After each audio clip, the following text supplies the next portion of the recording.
बांग्लादेश के student protest के हवाले से इंडिया के अंदर एक परेशानी है, एक बुखलाहट है वहां पर। और वहां पर यह समझा जा रहा है कि अगर इन प्रोटेस्टर्स की ये जो सारी डिमांड्स हैं कि शेख हसीना साहिबा की गवर्नमेंट धपड़दूस हो जाए और वहां पर कोई और आ जाए, अगर ये सारे डिजाइन से इनके सक्सेसफुल हो जाएंगे तो इंडिया का क्या बनेगा फिर? इंडिया की तो सारी की सारी नैया ही डूब जाएगी यहां पर बे ऑफ बंगाल के अंदर।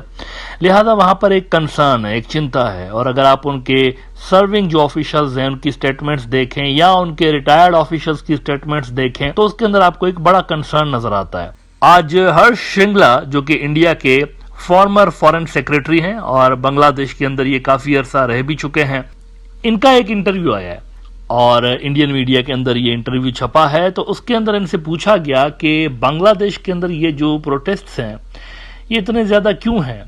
तो इस पे उन्होंने कहा कि जो अवामी लीग की सरकार है उन्होंने गालिबन मिसकैलकुलेट किया है और वो ठीक तरीके से स्टूडेंट्स को समझा नहीं पाए हैं। उन्होंने मिसाल भी दिया कि ये जो कोटा सिस्टम था ये तो खत्म कर दिया था अवामी लीग ने, लेकिन फिर हाई कोर्ट ने इसको दोबारा से इंप्लीमेंट कर दिया था। अब जब हाई कोर्ट ने इसको इंप्लीमेंट किया तो स्टूडेंट्स गुस्से में आ गए, लेकिन अवामी लीग ये समझाने में नाकाम रही स्टूडेंट्स को कि भाई हम तो आपके साथ हैं कोटा के मामले में, हम तो वही कर रहे थे जो कि आप चाहते हैं। ये जो कोर्ट का ऑर्डर आया है हम इसके हक में नहीं थे। और ये चीज स्टूडेंट्स को वो समझाने में नाकाम रहे हैं। ANI इंडियन न्यूज आउटलेट है, इन्होंने रिपोर्ट किया कि Bangladesh protest government did not get sense of dissatisfaction says ex foreign secretary Harsh Shringla.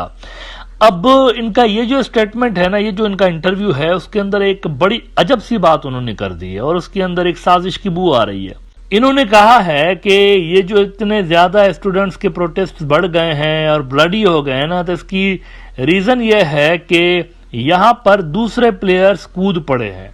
I repeat, वो कह रहे हैं कि यहां पर दूसरे प्लेयर्स कूद पड़े हैं। मैं उनके एग्जैक्ट अल्फाज आपको दिखाना चाहूंगा। इसमें वो कहते हैं कि what actually made it more violent and a moment that actually cost a lot of lives and arson ETC was the fact that other actors came into the game। अब अदर एक्टर्स से क्या मुराद है भाई? कौन से दूसरे players हैं इसके अंदर? अब देखिए, सीधी सादी स्टूडेंट्स की मूवमेंट है। इसके अंदर आपको जो लीडर्स नजर आ रहे हैं इस मूवमेंट के, ये वो लोग हैं जिनको सारा बांग्लादेश जानता है और सबको पता है कि ये स्टूडेंट लीडर्स हैं। और जो मुजाहरे हो रहे हैं यूनिवर्सिटी के लड़के कर रहे हैं, कॉलेजेस के लड़के कर रहे हैं। जनरेशन Z और Y वाले आपको ज्यादा नजर आते हैं, नौजवान जिसे कहते हैं। बल्कि आज द डिप्लोमेट के अंदर भी इसी हवाले से ये खबर लगी है कि generation Z in Bangladesh moving beyond the traitor and freedom fighter binary. The student protest prove that young Bangladeshis are ready to move beyond categorisations based on events from 50 years ago। अच्छा, पर्सनली अगर आप मुझसे पूछें तो मैं थोड़ा सा डिसएग्री इनसे करता हूँ। ये सिर्फ जनरेशन Z नहीं है, इसके अंदर जनरेशन Y वाले भी बड़ी तादाद में इन प्रोटेस्ट के अंदर मुझे देखने को मिल रहे हैं, जिनको मिलीनियल्स भी कहते हैं। यानी ये वो लोग हैं जो कि आपको इन दिनों 30-35 साल के आसपास नजर आते हैं और इन्हीं के अंदर सबसे ज्यादा बेरोजगारी है। जो बांग्लादेश के अंदर अवामी लीग की सरकार में 2009 से लेकर 2024 तक का डेटा देखेंगे तो 2009 में 6% बेरोजगारी थी, इस वक्त 12% है। तो ये जो 12% बेरोजगारी है बांग्लादेश के अंदर, इस बेरोजगारी में सबसे बड़ी जो तादाद है ये मिलीनियल्स की है, जनरेशन Y वालों की है। सड़कों पे आपको ज्यादातर वही नजर आते हैं, बेरोजगारी से सताए हुए लोग। कोटा सिस्टम डायरेक्टली लिंक करता है ना जॉब्स के साथ, तो ये वो लोग आपको बहुत ज्यादा नजर आते हैं। Z वाले तो हैं ही, चलें वो तो यूनिवर्सिटी और कॉलेजेस के स्टूडेंट्स हैं ना आजकल, यानी ये 20-25 साल के जो नौजवान हैं। लेकिन वो जो 30-35 साल वाले हैं मिलीनियल्स, तो वो भी इसके अंदर आपको बड़ी तादाद में नजर आते हैं। तो ये दो जनरेशन असल में, सिर्फ Z नहीं है यहाँ पर, जनरेशन Z नहीं है, ये दो हैं असल में।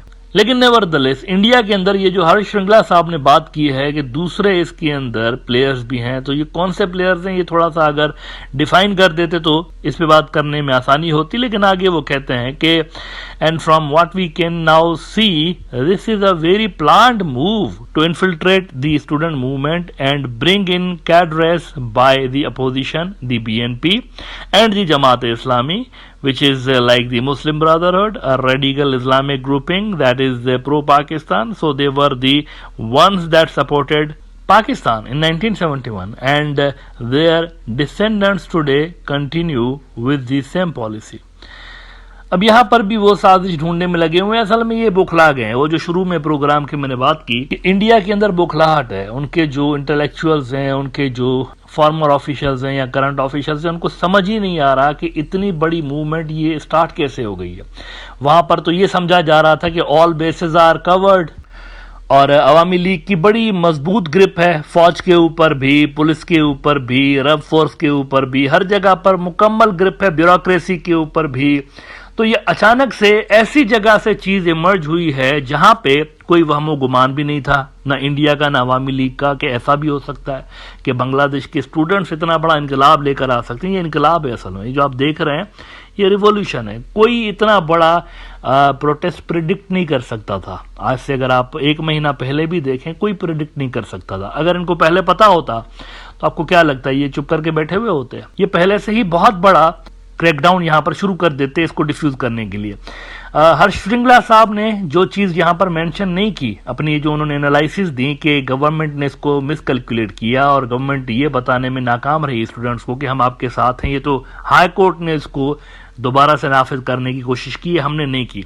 हर्ष श्रृंगला को यह जरूर बताना चाहिए था कि बांग्लादेश के अंदर एक फीलिंग है, वहां की यंग जनरेशन के अंदर एक फीलिंग है कि कोर्ट्स भी बाकी इदारों की तरह, कोर्ट्स भी अवामी लीग के इशारों पे चलते हैं। ये भी वहां पर फीलिंग्स हैं। देखें ना, आज तक बांग्लादेशी कोर्ट्स के अंदर आप देखें क्या हुआ है। जो पॉलिटिकल अपोनेंट्स हैं अवामी लीग के, वो क्रश किए गए हैं, कोर्ट्स के जरिए भी क्रश किए गए हैं, बड़ी तादाद में क्रश किए गए हैं।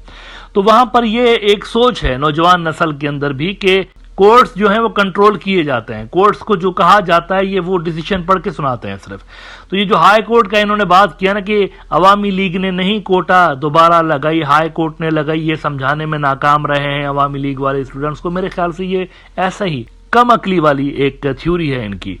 प्रॉब्लम इज दैट यहां पर कोर्ट्स की कोई क्रेडिबिलिटी रही नहीं है इस दौर के अंदर। अवामी लीग का ये जो मौजूदा दौर है, अनफॉर्चुनेटली इसके अंदर कोर्ट्स की इतनी ज्यादा क्रेडिबिलिटी रही नहीं है। अभी 2-4 रोज पहले देखें क्या हुआ है, जब वो स्टूडेंट्स को किडनैप करके डीबी वाले ले गए थे और वहां पर कोर्ट में केस लगाया गया था और पिटीशन डाली गई थी, तो जज साहब जो थे वो मतलब बीमार हो गए एंड टाइम पे। जब आके उसने फैसला सुनाना था, इसकी गैर कानूनी जो डिटेंशन थी, किडनैपिंग थी, उसको गैर कानूनी करार देके इसको रिलीज करने के ऑर्डर देने थे स्टूडेंट्स को, तो जज साहब बीमार हो गए। ये कैसे अचानक से बीमार हो गए?